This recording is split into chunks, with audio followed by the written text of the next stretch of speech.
ఇవాళ జోగులాంబ గద్వాలలో బీఆర్ఎస్ బహిరంగ సభ నిర్వహించనుంది. గద్వాలలో నిర్వహించే గర్జన సభకు బీఆర్ఎస్ వర్కింగ్ ప్రెసిడెంట్ కేటీఆర్ హాజరు కానున్నారు. సాయంత్రం 4 గంటలకు కేటీఆర్ గద్వాలు చేరుకుంటారు. థరూర్ మెట్టు నుంచి తేరు మైదానం సభ వేదిక వరకు భారీ ర్యాలీ నిర్వహించనున్నట్లు బీఆర్ఎస్ నేతలు తెలిపారు. బీఆర్ఎస్ సభ కోసం ఏర్పాట్లను పూర్తి చేశారు. గద్వాల మున్సిపల్ మాజీ చైర్మన్ కేశవ్ బీఆర్ఎస్ లో చేరుతున్నారు. ఆయనతో పాటు పట్టణంలో ఆయన అనుచర వర్గం కూడా మాజీ కౌన్సిలర్లు చేరుతూ ఉన్నారు. గద్వాల గర్జన సభలో వీరు కేటీఆర్ సమక్షంలో గులాబీ కండువా కప్పుకోనున్నారు. బీఆర్ఎస్ నుంచి గెలిచిన 10 మంది ఎమ్మెల్యేలు కాంగ్రెస్ పార్టీలో చేరారని, వారిపై కోర్టులో పార్టీ ఫిరాయింపుల కేసు వేశారు గులాబీ నేతలు. బీఆర్ఎస్ వేసిన ఈ పార్టీ ఫిరాయింపుల కేసు మిగతా 9 నియోజకవర్గాల్లో ఎలా ఉన్నా గద్వాల నియోజకవర్గంలో మాత్రం చాలా మార్పులకే కారణమైందన్న ప్రచారం జరుగుతోంది. పార్టీ ఫిరాయించిన ఆయా ఎమ్మెల్యేలకు సంబంధించి చర్యలు తీసుకోవాలని స్పీకర్కు కోర్టు ఆదేశాలు ఇవ్వడం, తెలంగాణ అసెంబ్లీ స్పీకర్ ఆయా ఎమ్మెల్యేలకు నోటీసులు అందించడం, ఆ నోటీసులు అందుకున్న ఎమ్మెల్యేలు స్పీకర్కు తాము పార్టీ మారలేదని వివరణ ఇచ్చుకోవడం చకచకా జరిగిపోయాయి. ఇలా వివరణ ఇచ్చిన ఎమ్మెల్యేల్లో గద్వాల ఎమ్మెల్యే బండ్ల కృష్ణమోహన్ రెడ్డి కూడా ఉన్నారు. స్పీకర్ నుంచి నోటీసులు అందుకున్న ఎమ్మెల్యే బండ్ల స్పీకర్కు తాను బీఆర్ఎస్ పార్టీలోనే ఉన్నానని వివరణ ఇచ్చుకున్నారు. అంతేకాదు మీడియాతోనూ తాను బీఆర్ఎస్లోనే ఉన్నానని, నియోజకవర్గం అభివృద్ధి కోసమే సీఎంను కలిశారని చెప్పుకొచ్చారు. కేవలం మర్యాదపూర్వకంగానే సీఎం తనకు కండువా కప్పారని గద్వాల ఎమ్మెల్యే బండ్ల ప్రకటించారు. తాను కారు పార్టీని వీడలేదని బహిరంగంగా ప్రకటించిన ఎమ్మెల్యే బండ్ల ఇవాళ కేటీఆర్ సభకు హాజరవుతారా లేదా అన్నది ఉత్కంఠగా మారింది. ఇక కేటీఆర్ సభకు సంబంధించి ఏర్పాట్లపై మరింత అప్డేట్స్ అందించేందుకు మా ప్రతినిధి మణికంఠ సిద్ధంగా ఉన్నారు. మణికంఠ,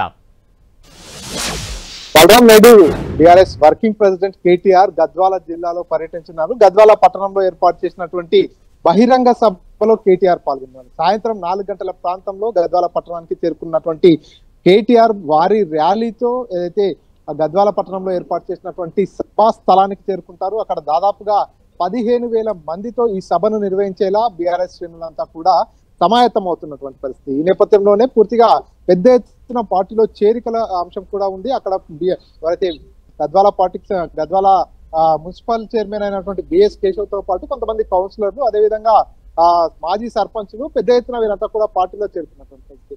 గద్వాల జిల్లాలో గద్వాల నియోజకవర్గంలో రాజకీయాలంతా కూడా వేడెక్కుతున్నటువంటి పరిస్థితి. ఎందుకంటే ఏదైతే పార్టీ ఫిరాయింపుల కేసు నేపథ్యంలో అటు గద్వాల ఎమ్మెల్యేగా ఉన్నటువంటి బండ్ల కృష్ణమోహన్ రెడ్డి ఇదివరకే ముఖ్యమంత్రి రేవంత్ రెడ్డిని కలిసినటువంటి నేపథ్యంలో పార్టీ మారాడనేటటువంటి అంశం అంతా కూడా హాట్ టాపిక్ గా మారినటువంటి నేపథ్యంలో ఎప్పుడైతే నోటీసులు జారీ చేసినటువంటి సందర్భంలో గద్వాల ఎమ్మెల్యే బండ్ల కృష్ణమోహన్ రెడ్డి నేను బీఆర్ఎస్ పార్టీలోనే కొనసాగుతున్నాను, కాంగ్రెస్ పార్టీలో చేరలేదు, స్థానిక పనుల అభివృద్ధి నిమిత్తమే నేను ముఖ్యమంత్రిని కలిశాను, అక్కడ మర్యాదపూర్వకంగా కండువ మాత్రమే కప్పుకున్నాను అని చెప్పుకొచ్చారు. కానీ ఎవరైతే గద్వాల ఎమ్మెల్యేకి సంబంధించి బండ్ల కృష్ణమోహన్ రెడ్డికి సంబంధించి ఇప్పటికే కేటీఆర్ సంచలన వ్యాఖ్యలు చేశారు. తాను ఏ పార్టీలో ఉన్నాడో తనకే తెలియదు అనేటటువంటి హాట్ కామెంట్స్ కూడా చేసినటువంటి పరిస్థితి. ఈ నేపథ్యంలోనే ఏదైతే కృష్ణమోహన్ రెడ్డి నియోజకవర్గంలోనే భారీ బహిరంగ సభ బీఆర్ఎస్ పార్టీ నుంచి ఏర్పాటు చేస్తున్నటువంటి నేపథ్యంలో మళ్ళీ ఎమ్మెల్యేను ఉద్దేశించి ఎలాంటి వ్యాఖ్యలు చేయబోతున్నారు అనేటటువంటి అంశం అంతా కూడా ఆసక్తికరంగా మారింది. గద్వాల నియోజకవర్గంలో అటు ఎవరైతే ఎమ్మెల్యే బండ్ల కృష్ణమోహన్ రెడ్డి కాంగ్రెస్ పార్టీ వైపు వెళ్తున్నటువంటి నేపథ్యంలో అక్కడ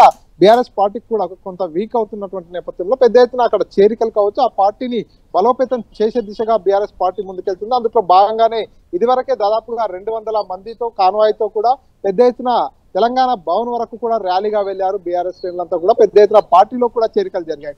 మళ్ళీ ఇప్పుడు స్థానిక సంస్థల ఎన్నికలు దగ్గరకు వస్తున్నటువంటి నేపథ్యంలో గద్వాల నియోజకవర్గంలో బీఆర్ఎస్ పార్టీని మరింత బలపరిచేందుకు స్వయంగా వర్కింగ్ ప్రెసిడెంట్ కేటీఆర్ రంగంలోకి దిగడం జరిగింది. అక్కడికి ఈ రోజు పెద్ద ఎత్తున ర్యాలీతో అక్కడికి చేరుకుంటారు. అక్కడికి చేరుకున్నటువంటి నేపథ్యంలోనే పూర్తిగా పెద్ద ఎత్తున సభను ఏర్పాటు చేస్తున్నారు, పెద్ద ఎత్తున పార్టీలో చేరికలను ఏర్పాటు చేస్తున్నారు. స్థానిక సంస్థల ఎన్నికల్లో బీఆర్ఎస్ పార్టీ సత్తా చూపే విధంగా ముందుకెళ్లాలంటూ కూడా ఇప్పటికే బీఆర్ఎస్ పార్టీ దిశానిర్దేశం చేస్తున్నటువంటి పరిస్థితి. ఈ నేపథ్యంలోనే సాయంత్రం కేటీఆర్ అక్కడికి వచ్చిన తర్వాత అక్కడ స్పీచ్ లో ఎలాంటి అంశాలని మాట్లాడతారు, స్థానిక ఎమ్మెల్యే బండ్ల కృష్ణమోహన్ రెడ్డి బీఆర్ఎస్ పార్టీలోనే ఉన్నాను నేను అని చెప్పుకొస్తున్నారు. కానీ మరి ఆయన గురించి కేటీఆర్ ఏం చెప్తారు, సభకు మరి బీఆర్ఎస్ పార్టీలోనే ఉన్నట్లయితే కృష్ణమోహన్ రెడ్డి హాజరవుతారా, కృష్ణమోహన్ రెడ్డికి ఆహ్వానం ఉందా లేదా అనేది కూడా పూర్తిగా చర్చనీయాంశమైంది. ఎందుకంటే ఇప్పటికే ఏదైతే ఇటీవల జడ్చర్లకు విచ్చేసినటువంటి సందర్భంగా కృష్ణమోహన్ రెడ్డి గురించి మాట్లాడుతూ సంచలన వ్యాఖ్యలు చేశారు కేటీఆర్. కాబట్టి ఈ సభా వేదికపై నుంచి కూడా కృష్ణమోహన్ రెడ్డిని ఉద్దేశించి మరేమైనా ఘాటు వ్యాఖ్యలు చేస్తారా, పార్టీ బలోపేతానికి